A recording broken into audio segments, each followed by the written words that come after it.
Se você está por aqui, não se esqueça de se inscrever no canal. Aperte o sininho das notificações e nos siga em nossas redes sociais. E é claro, se você gostou, nos apoie deixando seu like. Isso nos ajuda bastante.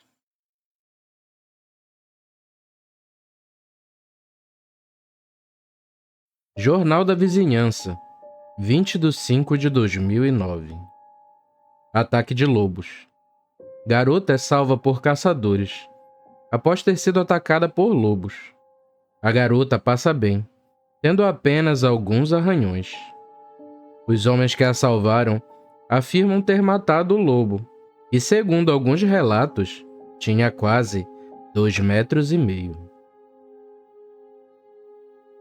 Corpo encontrado.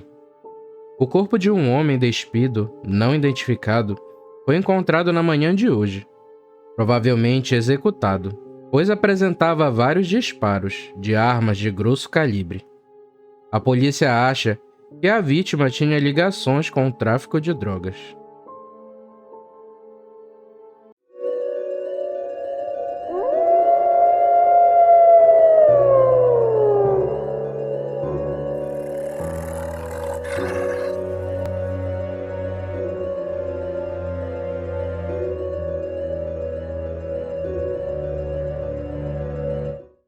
Era mais um dia como outro qualquer.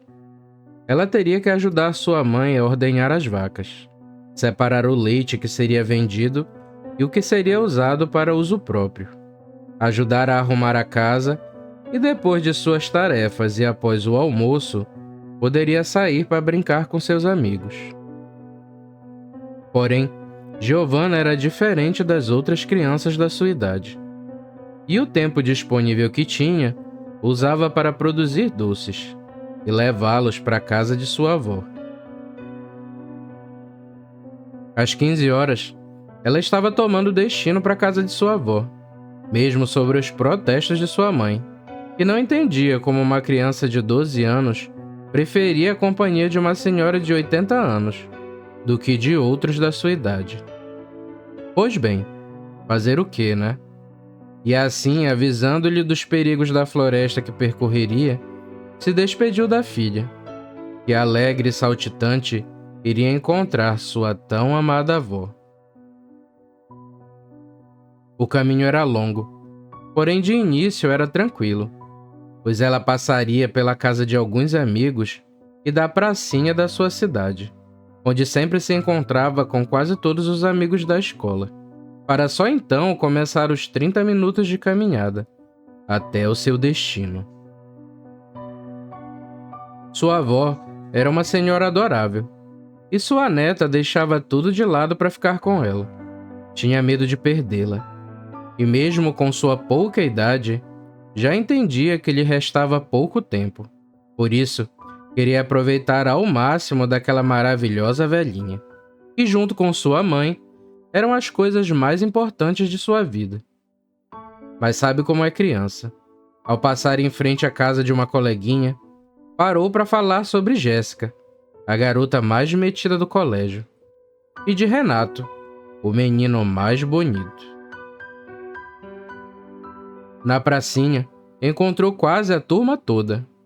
Brincaram um pouco no escorregador e na gangorra. E aí sim, decidiu tomar o rumo ao seu destino. E isso já eram umas 6:30 da tarde. Ela já estava acostumada a passar muito mais tarde naquela floresta. Porém, naquele dia, algo parecia diferente. A lua cheia no céu parecia anunciar um péssimo presságio. Ignorando seu nervosismo, algo incomum para quem já fez diversas vezes aquele trajeto, ela entrou na floresta. Ela ia cantarolando canções, para tentar disfarçar o seu medo. Ela não estava acreditando que estava tendo aquele tipo de sentimento, pois aquele lugar continuava o mesmo. As mesmas árvores, pedras que sempre encontrava ao vir ver sua avó, o mesmo barulho de água correndo, do rio que passava ali perto, e os mesmos olhos vermelhos cor de fogo, que sempre lhe encaravam.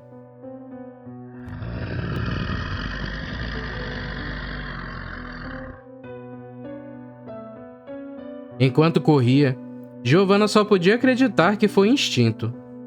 Só o instinto de sobrevivência poderia fazer ela desviar daquele salto tão ensaiado que viera em sua direção. Aquele lobo devia estar seguindo há muito tempo, e já até mesmo saboreava sua carne. A lua brilhava no céu, o vento soprava em seu rosto, e ela não entendia o porquê de aquilo estar acontecendo de novo. Pelo menos esse lobo não é tão assustador como o outro, que há um mês atrás a atacou, quando retornava da casa de sua avó. O outro lobo era algo saído direto do inferno, muito maior do que esse, e até hoje ela não sabe como conseguiu escapar dele apenas com alguns arranhões. Mas por que só agora essas lembranças vieram? Deve ser pela sensação de pavor e a presença tão próxima da morte. Ou talvez a lua. Dizem que a lua cheia é sinal de azar, e já é a segunda em sequência que acontece algo com ela. Os pensamentos foram chegando em sua mente, como um ataque aéreo, e ela nem percebeu que no meio de sua fuga, tomara um caminho muito mais longo para chegar à casa de sua avó. O vento continuava batendo em sua face. Seu coração pulsava. Seu corpo agia de forma diferente. Mesmo já estando há mais de 20 minutos correndo, não faltava ar em seus pulmões. Então, Giovanna parou, e a última coisa que viu foram os olhos de fogo se aproximando. Renato tinha 16 anos e ficou sabendo do incidente com sua quase vizinha Giovanna. Mesmo os adultos falando que tinha sido um lobo, algo parecia diferente, pois o relato de alguns caçadores que salvaram a menina disparando seus rifles era de que o lobo que a atacou parecia ser o pai de todos os lobos, pois tinha quase 2,5 metros de altura. E uns juravam que viram o bicho ficar de pé enquanto fugia. E depois desse dia, todos se trancavam em casa mais cedo.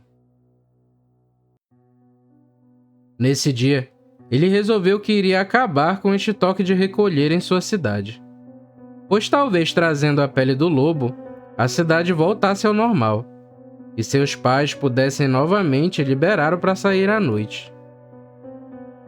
Só assim, poderia dar prosseguimento ao namoro começado há 2 meses atrás, com a garota mais gata da escola.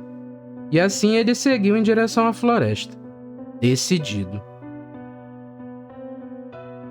Ele logo percebeu que tinha algo errado, pois encontrou uma cesta e algumas coisas jogadas no chão, deixando a impressão de que alguém fugia de algo. Ele seguiu as pistas no chão até encontrar um chapéu vermelho, que no forro interno tinha um nome: Giovanna.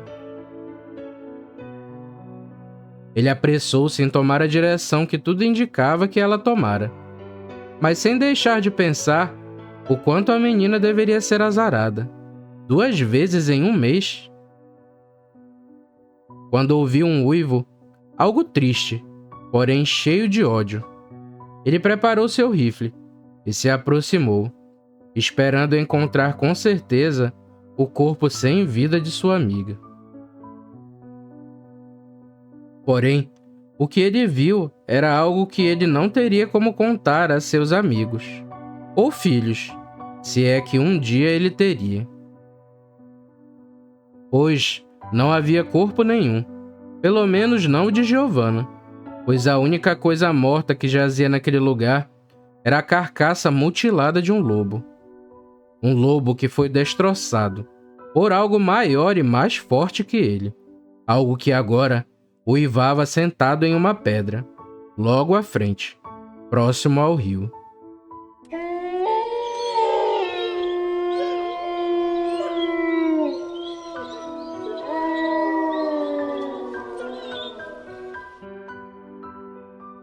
Algo que, ao sentir o cheiro de Renato, o encarou Algo que fez com que o garoto urinasse e defecasse em suas calças.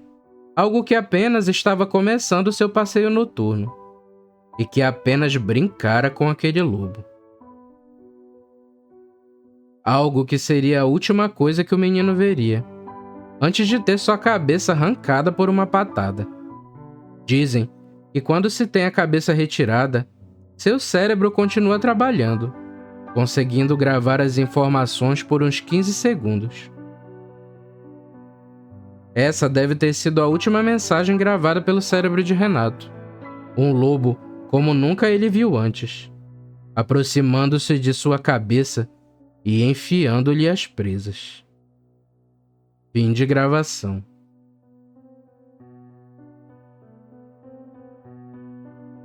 São 19 horas. Sua neta ainda não havia chegado. Ela então decide ir até a casa de sua filha para saber se tudo está bem. Dá mais ou menos 15 minutos de carroça, e a lua está tão cheia que a estrada está bem iluminada. Ela sela o cavalo e atrela a carroça, e parte sem notar, os olhos cor de fogo que a observam. Neta e avó se encontram, e a despedida tão temida por Giovanna acontecerá, e por culpa dela mesma.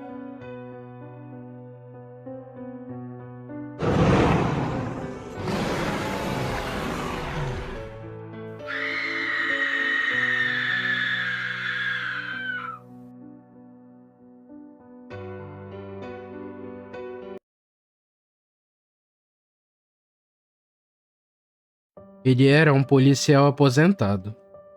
Havia guardado durante muito tempo todo o dinheiro que sobrava, horas extras, bicos, acertos no jogo do bicho, tudo era reservado para sua poupança. Poupança essa que foi motivo de várias brigas com sua esposa, que nunca saía ou viajava. Finalmente, a tão esperada aposentadoria chegou. Porém, já não tinha mais ninguém para aproveitar com ele. Seus filhos, os quais, por motivo das horas de serviço, não tinham muito apego pelo velho pai. Sua esposa, cansada de nunca ter seu marido por perto, decidiu o abandonar, e era nessas horas que ele pensava se tinha valido a pena. Mas esses pensamentos duravam pouco, e logo constatava que o importante foi seu afinco e ter conseguido tudo o que almejou.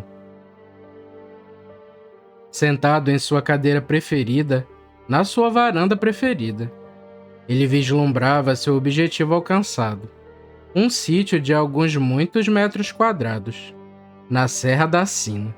Ele nunca entendeu por que tinha esse nome, mas iria descobrir. Estado da Bahia. Era o seu lugar, seu canto. Ali ele era feliz, realizado. Comprou por uma bagatela.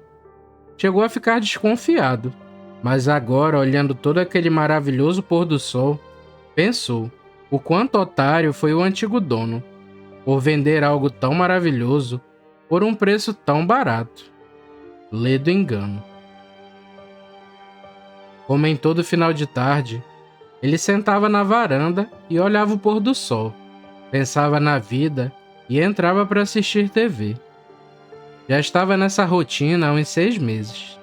Desde que mudou para lá, pouco visitava a cidade e ficava a alguns quilômetros de distância de seu sítio. Se tornou alguém recluso e às vezes até chato, mas não ligava, pois era a velhice chegando. O sol finalmente se escondeu, mas ao invés de entrar, ele continuou ali parado, pensando na vida e sentindo o incômodo, que era diferente de tudo que sempre sentia nessa parte do dia. De repente, veio na cabeça os olhares que recebia, sempre que aparecia na cidade para comprar mantimentos. Das vezes que ao subir a serra e encontrava algum morador mais antigo, sempre recebia uma bênção. Um vai com Deus, um Deus te proteja, mesmo sem nunca ter solicitado. Hoje, O frio na espinha ao constatar a lua majestosa e amarela subindo no céu o fez por um breve momento pensar se não teria sido melhor estar no meio da cidade grande. Em seguida, tratou de se recompor, tateou a 40 velha de guerra na cintura e entrou. Foi mais ou menos às 22 horas daquela quarta-feira que tudo mudou. Barulho na cocheira dos cavalos. E sem pestanejar, saiu, já empunhando sua pistola. Não conseguiu evitar, porém isso lhe causou um bem-estar enorme. Lembrar os tempos de Briosa, incursões, campanas, tantas lembranças. Pois bem, ele estava ali, e iria defender seus domínios contra quem quer que fosse. Lembrando os tempos de polícia, foi avançando, passo a passo, diminuindo a silhueta, para não ser descoberto. Chegou a alguns metros do local do barulho. Havia alguém no meio dos cavalos, agachado. Porém, mesmo agachado, a silhueta demonstrava que era alguém muito grande e corpulento. Ele continuou a aproximação. Não dava para ver o que o miserável estava fazendo, mas parecia ter um dos cavalos deitado perto dele. A aproximação continuou um pouco mais, cada vez mais perto. A lua estava encoberta. Não deixava enxergar mais do que alguns metros à frente. De repente, o luar se libertou, e a luz que geralmente traz a paz quando na escuridão, trouxe o pavor. De início, ele não quis acreditar. Aquilo não deveria estar ali, no seu lugar preferido, neste planeta, ou até mesmo diante da presença de Deus. Pensou isso como bom cristão que era. Anos de treinamento, mente calejada pelos inúmeros embates. Nada disso adiantou. Quando ele percebeu que a sua presença foi percebida pela criatura, foi tudo muito rápido. Dedo no gatilho, vários disparos, nenhum acerto, e a escuridão.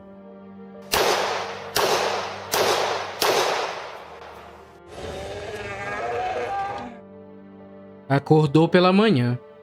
O sol já ia longe no céu, e aos poucos fazia seu corpo arder com o contato do solo quente. Sua mente dava flechas da noite passada. Em seu peito um grande ferimento, porém quase cicatrizado, ainda incomodava. Levantou, ficou sem entender como conseguiu acordar naquela manhã, pois o que ele viu na noite anterior, com certeza, era a declaração mais certa da sua morte. Ele se achou um cara sortudo, até mais ou menos 3 da tarde.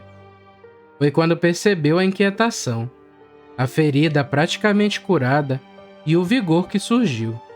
Lembrou das histórias contadas por sua mãe e avós. Olhou o celular e viu a mensagem. Sua filha viria aquela noite, após quase 2 anos de indiferença. Ela escolheu aquela noite para fazer uma visita e traria com ela seu primeiro neto. A tarde passou, e com a noite veio a constatação do que ele tinha adquirido. Ele escreveu uma carta e deixou todas as senhas em cima da escrivaninha. Chaves do carro, do sítio e tudo que alguém deveria encontrar foi deixado na mesa da sala, e ele saiu pelos fundos da casa. Ao longe, o farol de um carro trazia um casal, com seu filho de meses. A mulher ansiosa para rever e fazer as pazes com seu velho. Mais ao longe ainda, um gatilho era acionado, pois até o mais valente dos guerreiros reconhece quando uma luta foi perdida. Porém, ninguém iria determinar o seu destino, e antes do projétil alcançar o seu crânio, ele entendeu. o porquê de Sina ser o nome daquela serra, e quase conseguiu esboçar um sorriso. Mas aí, tudo escureceu.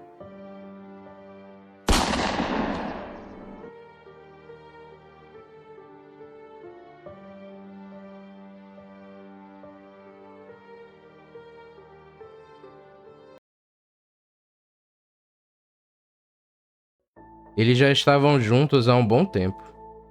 A banalidade do dia a dia, seguida de longas jornadas de trabalho, tornou o que era uma grande chama de paixão em uma pálida faísca. A fim de reaver a paixão de outrora, presente agora somente na memória, ele se decidiu. Planejou essa viagem o ano todo. Ele conseguiu as férias no mesmo mês que as dela, após muita bajulação com o chefe. Agora, é só apagar as luzes do escritório e partir para um mês inteiro de descanso. Um amigo tinha conseguido o aluguel de um barco por um preço bem em conta. Ele tinha tomado algumas aulas e, na amizade, conseguiu uma permissão para pilotar alguns tipos de embarcação, pelo menos a que pudesse tirá-los do inferno da cidade grande, por 30 dias. Estava sendo uma manhã gloriosa. Ele e seu amor navegando rumo a qualquer lugar, pois pouco era importante o local, e sim a chegada. Acharam uma ilhota que não constava no mapa.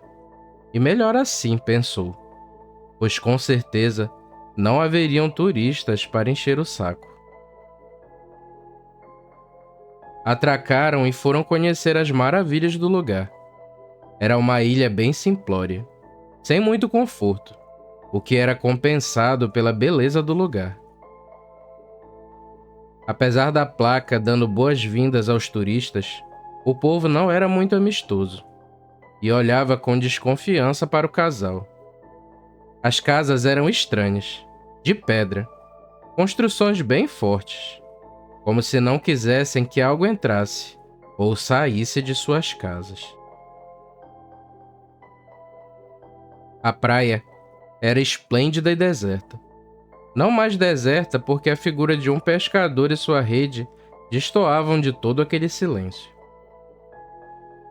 Era um típico nativo e chamava em muito a atenção da bela turista e a rápida sensação de ciúmes do jovem navegador, que tratou logo de se afastar, tentando assim afastar o momentâneo objeto de desejo de perto de sua noiva. Da sua canoa, o pescador percebeu tudo e se fartou com o doce aroma do desejo daquela jovem, e um cínico sorriso surgiu em seu rosto. Eles se amaram por toda a tarde, no convés do barco, e farto de tanta luxúria, ele decidiu caminhar um pouco pela praia. Ouviu algumas objeções de sua noiva, que achava melhor continuar ali, apreciando o vento frio que o anoitecer trazia. Mas ele ainda estava incomodado com a situação de mais cedo, e o pescador ainda lhe causava raiva. Talvez fosse vontade de encontrá-lo e realmente perceber que só se tratava de um nativo, ignorante e desdentado. Ou talvez não. Ele só tinha certeza de que queria conhecer melhor aquele lugarzinho, nunca antes comentado. Desacoplou a pequena canoa do barco maior, remou alguns minutos e passou pela praia, que a esta hora da noite perdia todo o encanto.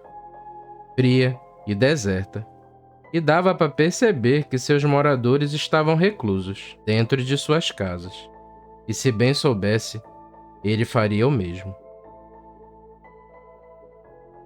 Ele circulou a ilha e viu uma formação de pedras, que parecia um cais. Escadas formadas de pedra levavam a uma área da ilha, em que ele não tinha ido em seu passeio diurno. A lua brilhava alta no céu, cheia e redonda, mas mesmo assim, Seu campo de visão se limitava a alguns metros de seus olhos. Mesmo assim, entrou pela mata. Seu espírito aventureiro estava a mil. Quando voltasse ao barco, contaria sua pequena aventura para sua noiva, aumentando algumas coisas. E foi no meio desse pensamento que ele pensou ter ouvido algo se mover à sua frente, depois ao seu redor. Ainda avançou alguns passos. Talvez fosse a imaginação pregando peças, mas por instinto resolveu voltar para o bote e por fim a essa rápida incursão. A cada passo em direção ao bote, a sensação de alívio ia aumentando, já que nenhum ruído misterioso era percebido pelos seus ouvidos. E nesse momento, era capaz de captar as formigas andando pelo chão da mata. Ele chegou ao bote, desatracou, e foi aí que percebeu que o bote não se movia. Mesmo após a primeira, segunda e terceira remadas, a situação não melhorou. Foi quando percebeu que de dentro daquela mata, algo vinha em sua direção, sem fazer nenhum barulho. Mas que vinha, isso vinha. O desespero fez com que um dos remos caísse na água. Recomposto, percebeu que a maré tinha baixado um pouco e que o barco estava em uma parte um pouco rasa, em cima de uma pedra. Algo iria saltar em cima dele.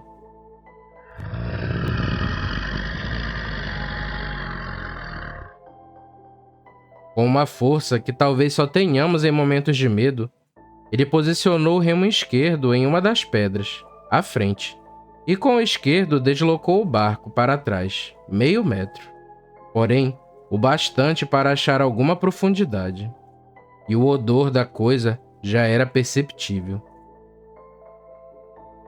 Ele saiu remando, e deve ter batido o recorde mundial de remo, porque rapidamente se distanciou do cais de pedra onde estava preso. A coisa grunhiu em frustração. Mas de longe, percebeu duas luzes vermelhas aparecerem e voltarem para dentro da mata. Não teve certeza do que era, pois nuvens de chuva já se faziam presentes e a lua tinha sido encoberta. Mas ainda estava lá, e a coisa que estava na mata era quem bem sabia disso. O trajeto de volta foi bem mais rápido. Ele subiu no barco e olhou para o lado leste da ilha, e ficou incomodado com a sua idiotice. Só agora ele percebia como era escuro, que por certo perigoso andar por lá à noite. Imaginou o cão que o estava seguindo, que deveria ser enorme. Então entrou no deck, que era um tipo de quarto, e sua noiva ainda dormia. Ele tomou um banho para dissipar os pensamentos. Aquele cão teria problemas. Afinal, ele tinha 2 remos para se defender. Na verdade, estava até empolgado, e teria a aventura tão desejada para contar à sua amada. A chuva esperada não chegou. As nuvens desapareceram. E se talvez ele tivesse ficado mais alguns minutos no convés divagando sobre sua perigosa aventura, teria visto os 2 brilhos vermelho-fogo surgirem novamente. A criatura farejava o ar, não sabendo o que fazer. O cheiro saboreado o enlouquecia. A lua o inspirava, a fome o motivava, e a decisão foi tomada. O corpo avantajado da besta bateu na água, e um uivo tímido foi ouvido quando em contato com a água fria.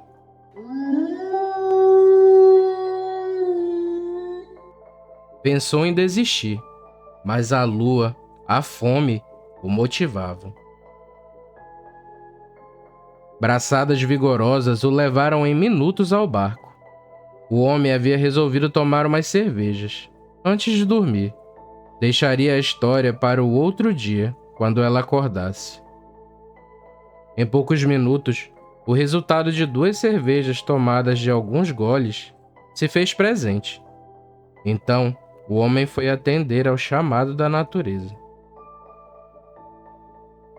Ele já estava quase aliviado, quando algo chamou sua atenção: 2 bolotas vermelhas dentro d'água. Achou até que fossem peixes. Só que, para o seu desespero, um braço gigantesco, musculoso e peludo, o agarrou pelo seu membro, quase puxando-o para dentro do mar. E não se fez presente a dor, nem o grito característico deste momento. Apenas se fez presente o espanto e a surpresa, quando no momento seguinte daquele braço surgiu um ser demoníaco, 2 metros de pelos e músculos, corpãozinho arqueado, orelhas de raposa finas e levantadas. As suas unhas eram enormes e negras, e fazia barulho enquanto o bicho se aproximava do homem, e agora já começava a sentir os primeiros sinais de dor e pavor ao ver o seu membro naquela mão hedionda. Os primeiros sons de pavor já se organizavam na sua garganta. Porém, uma patada vigorosa e certeira arrancou-lhe a cabeça, e mesmo retirada do corpo, tentou emitir qualquer aviso que alertasse a inocente que dormia no deck. Se o sono não tivesse tão bom e pesado, ela perceberia o movimento que o barco fez para a esquerda, quando a besta subiu nele, fazendo com que ela rolasse na cama. Seu instinto feminino, depois de algum tempo, a alertou da ausência do homem, e ainda um pouco sonolenta, sentiu um cheiro estranho, cheiro de cachorro molhado. Mas como seria possível no meio do mar? E o mais estranho eram aquelas 2 coisas, escuras e peludas, próximo dos pés da cama. Deitada, ela não conseguia distinguir o que era. Foi levantando e aos poucos percebeu que pareciam orelhas. O pavor veio como um nocaute, pois a criatura, ao se mexer, exibia dentes em forma de adagas. Uma baba gosmenta saía de sua boca, e se ela reparasse bem, poderia ver que, na verdade, a coisa sorria. Não poderia estar acontecendo aquilo. E aquela coisa já deveria ter passado por seu noivo, que estava no lado de fora do barco. Em minutos, tudo passou por sua cabeça. Sua infância, adolescência e vida junto de seu futuro noivo. Ou melhor, futuro ex-noivo. Tudo acabou. Foi o único pensamento dela, antes que o ser abrutalhado pulasse em cima dela, profanando seu corpo com dentes e garras.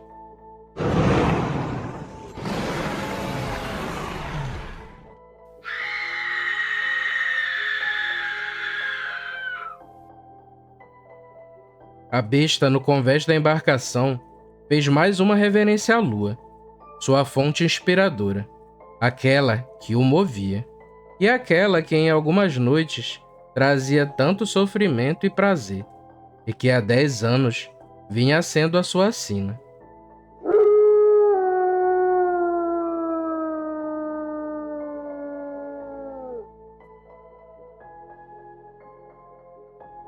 Mais uma vez, um barco de turistas atraca. Confraternização de fim de ano. Vários turistas, homens e mulheres.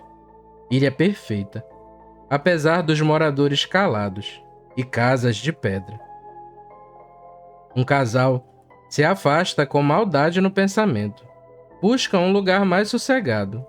Acha um lugar perfeito, apesar do pescador que ao longe joga sua rede.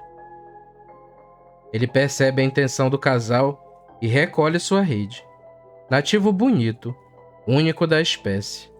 Olhares se cruzam, sentimentos são jogados no ar. Ciúmes, despeito e desejo. E um cheiro doce fica no ar. 5 horas depois, é hora de ir embora. O barco não funciona. Alguns fios parecem ter sido cortados. Não tem problema. A festa vai até o raiar do dia. A noite chega e a lua surge. E um uivo é ouvido quando algo cai no mar gelado.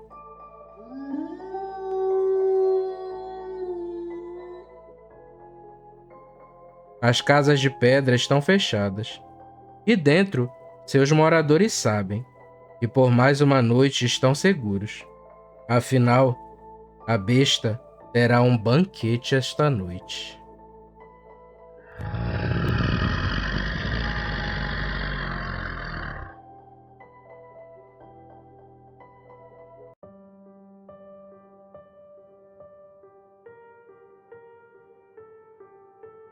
Era um homem tranquilo, meu vizinho. Era um homem misterioso, mas tranquilo. Não era muito de papo. Tinha poucos ou nenhum amigo. Sempre com aquela aparência enferma, barba por fazer, unhas nunca limpas e cabelo desgrenhado. Mas uma pessoa tranquila. Havia perdido a mulher há mais ou menos 1 ano atrás. Esta desapareceu, levando consigo os 3 filhos e somente a roupa do corpo. Ele não se casou mais, não a procurou, apenas aceitou.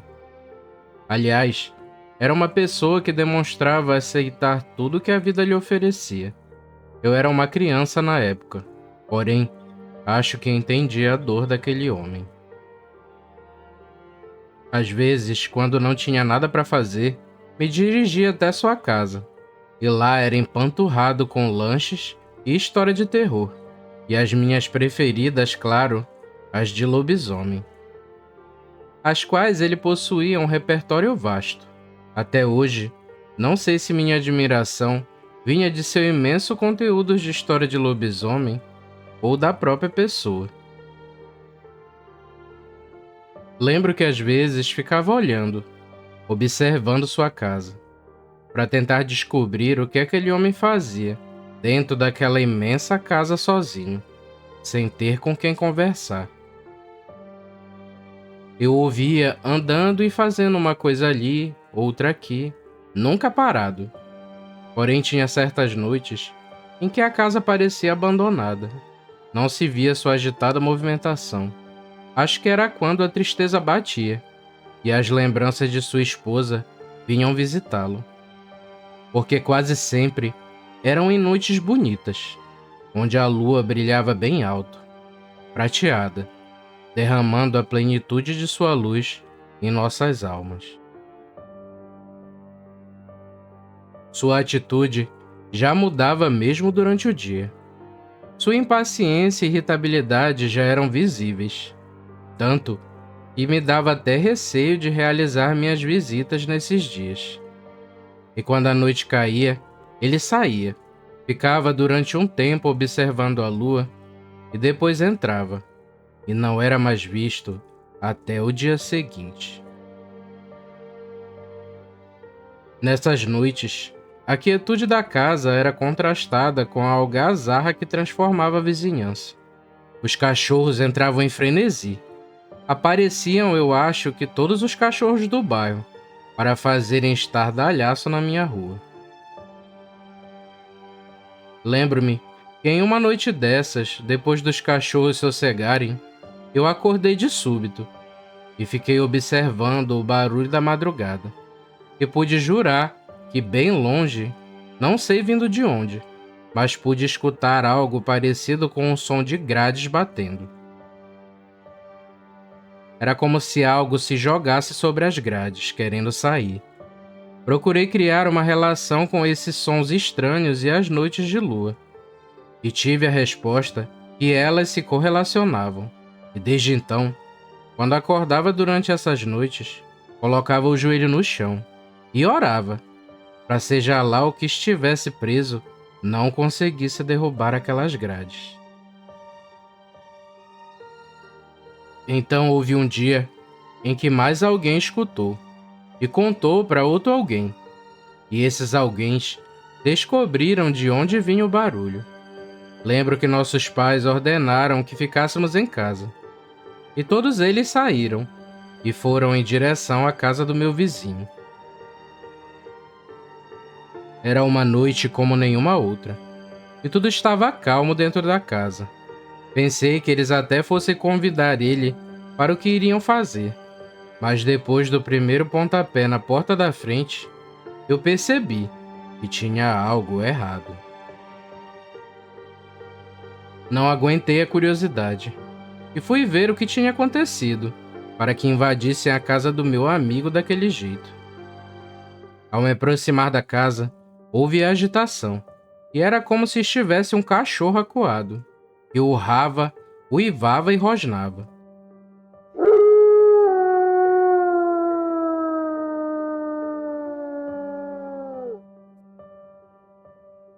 Porém, eu não sabia que meu vizinho criava algum cão, apesar de parecer pelo barulho e pelas pancadas que o bicho dava na jaula que o aprisionava, ser algo bem maior. Lembro que o resto da casa estava escuro, e a única luz vinha de uma espécie de porão, coisa que nunca havia observado quando estive ali para ouvir as minhas histórias. Era como uma passagem secreta. Também pudera. Aquela casa era enorme, e acredito que fosse a maior do bairro. Foi tudo muito rápido, e até hoje não lembro bem o que aconteceu. A única coisa que lembro é o barulho de algo transpondo a grade, arrebentando com ela. A grade que tantas noites clamei para que fosse feita do metal mais duro do mundo. Lembro também da grande confusão e gritaria, de alguém pedindo para não deixá-lo sair do porão, para que alguém atirasse, e do vulto surgindo do nada, grande, imenso por melhor dizer, começando a se aproximar e farejar. Lembro que não senti medo, e lembro também dos olhos, olhos conhecidos. Algo de humano ainda estava ali presente. Algo ainda não estava completo. Metade da sua fisionomia ainda estava ali, presente, olhando para mim, querendo me dizer algo com aquela enorme bocarra, recheada de presas. O máximo que aquilo conseguia era rosnar. Porém, a tristeza e a angústia podiam ser passadas para mim. Eu que tantas vezes comentei enquanto meu vizinho me enchia com seus contos, que sempre quis correr pela noite, sobre a luz da lua, com força e vigor sobre-humanos. E ele sabia que era o que eu realmente queria. Uma pancada me desacordou, e enquanto desmaiava, pude ouvir ainda os tiros e o urro de dor.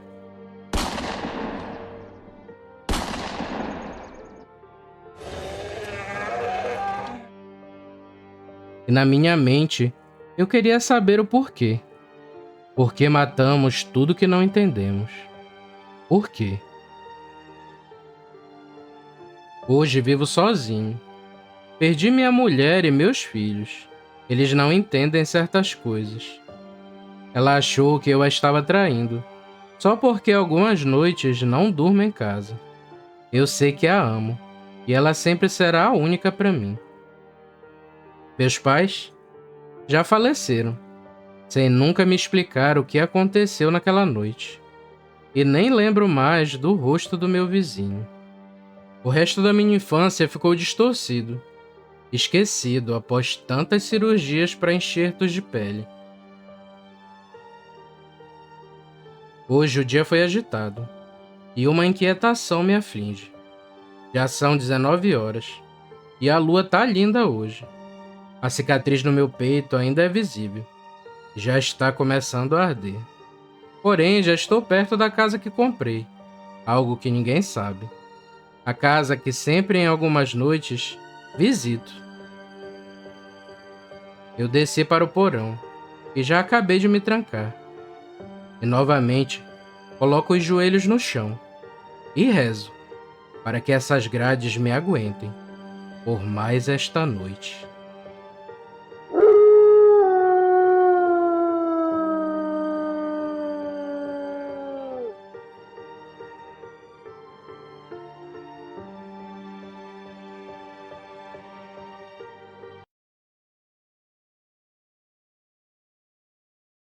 Há experiências em nossas vidas que, por mais que queiramos esquecer, ficam em uma gaveta, sempre prontas para serem puxadas e reveladas, mesmo com o risco de que sejamos taxados de ridículos, ou até mesmo de loucos. Acho até que é isso que vai acontecer comigo, no exato momento em que eu tentar transcrever a minha. Vamos a ela. Mais uma vez, estou na cidade natal do meu pai, o interiorzinho a 120 quilômetros de Salvador. Deveria ter uns 6 anos. Era entre os meninos o mais novo. Minha irmã ainda chupava bico e andava com uma fralda, pra cima e pra baixo, cheirando. Mania que durou até os 10 anos. Nessa época, na data de aniversário de casamento dos meus avós, todos se reuniam. Meus tios e primos surgiam vindos não sei de onde. Era tanta gente que só mesmo aquele sítio com seus 6 quartos para ajustar a todos. E mesmo assim, sem muito conforto. Durante o dia, era só farra. Tomar banho no rio, subir em árvores, comer tomates semi-maduros, coisa que minha finada avó se zangava. Porém, chegava um momento dessa algazarra que eu esperava e que me trazia angústia, que era o anoitecer. Não sei se por causa das histórias que os adultos insistiam em contar, só para depois dizer que éramos chorões, pois assombrações não existiam, ou o objeto que minha avó dizia ser algo trazido por meu bisavô. Só sei que entrava em pânico quando anoitecia.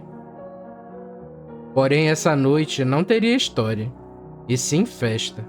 Festa em homenagem aos meus avós. Só que em um vilarejo afastado do nosso sítio. E por haver alguns adolescentes na casa, fomos deixados sobre as suas guardas.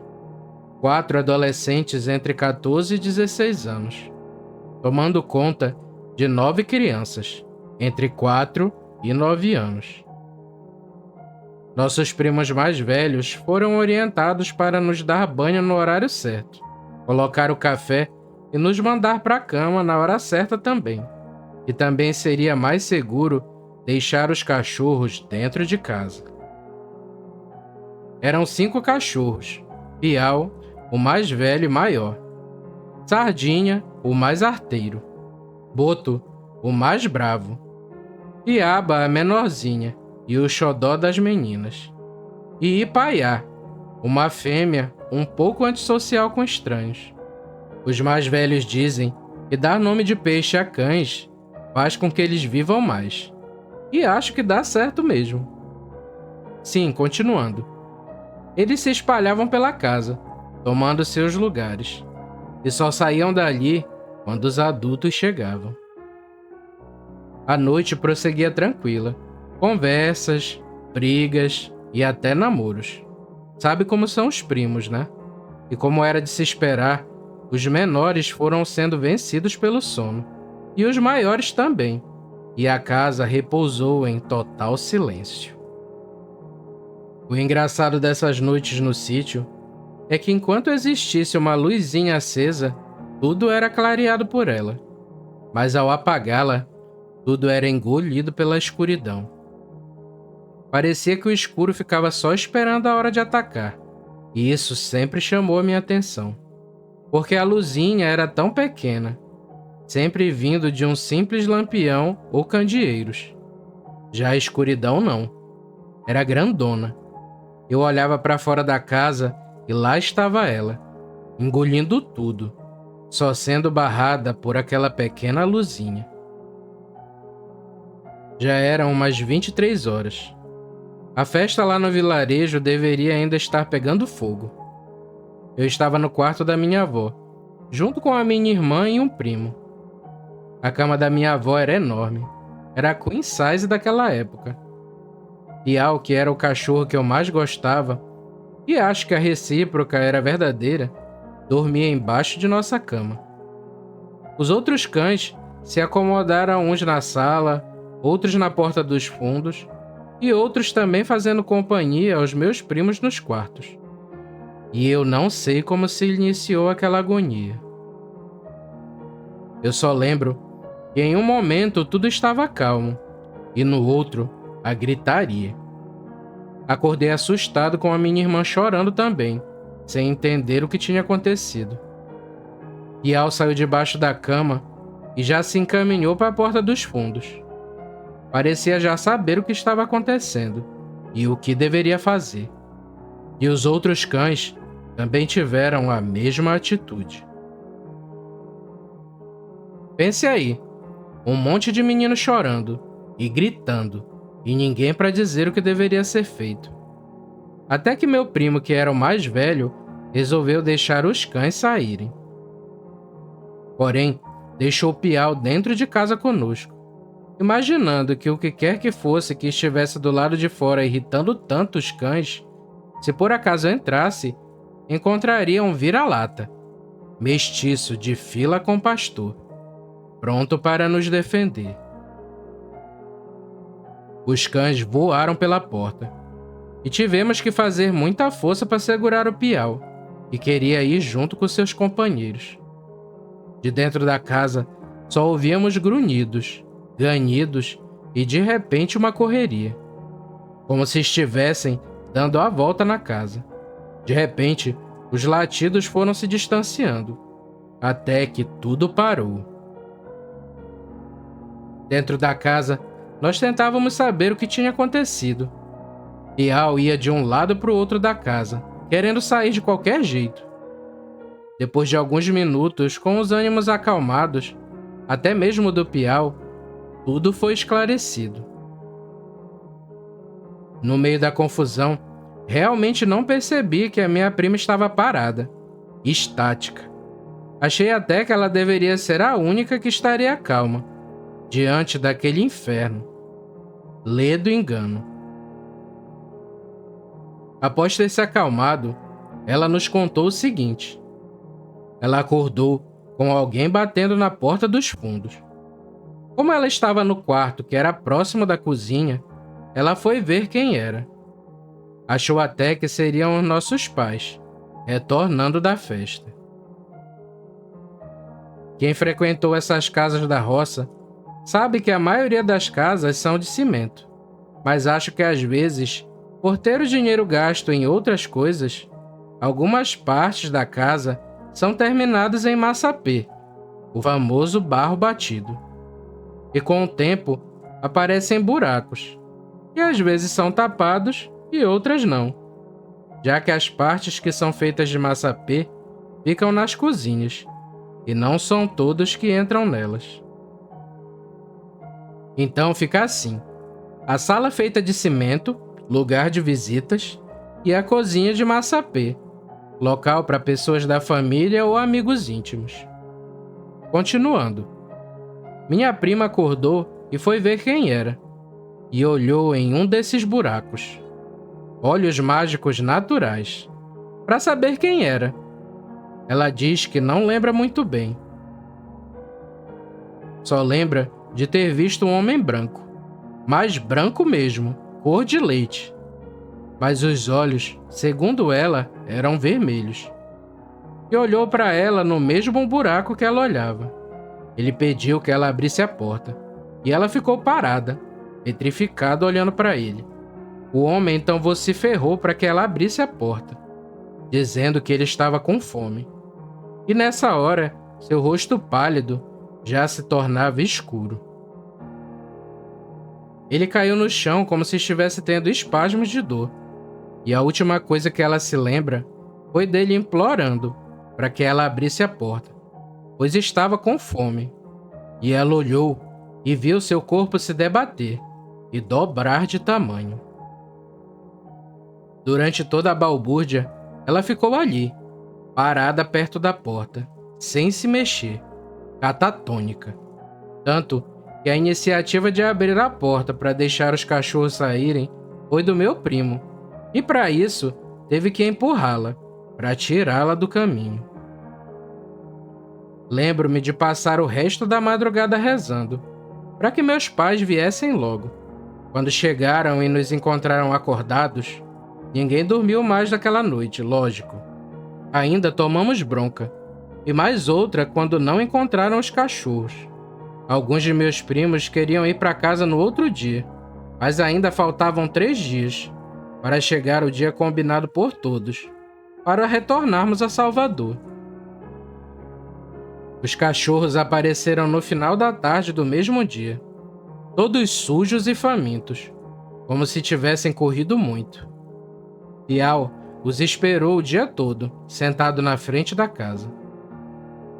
Aquela noite foi inesquecível, guardada e esquecida por alguns. Nossos pais disseram que foi tudo imaginação, e os cachorros devem ter perseguido algum cão rival, que se aproximou demais da casa. Mas coincidência ou não, todas as noites era padrão. Os cães choravam para que pudessem entrar na casa, e quando o acesso era liberado, cada um deitava embaixo da cama onde estávamos dormindo, e isso melhorou muito as minhas noites de sono. PS. Hoje, quando estou na minha casa assistindo meus filmes, ou até mesmo lendo os contos do site, quando desligo a luz, vejo que a escuridão diminuiu. Ela não está tão grande como antes, como na roça. Ela hoje tem medo, ou vergonha, pois quando apago a luz, ela não vem como antes, toda cheia de si, arrogante, tomando tudo. E às vezes nessas horas, imagino, se não houvesse cães, o que aquele homem teria comido? Hoje estou aqui. São 22h45, chovendo pra caramba. Acho que uma canela do poste de energia caiu. Está tudo escuro, a mesma escuridão de antes. E eu não tenho cachorros. Meu Deus.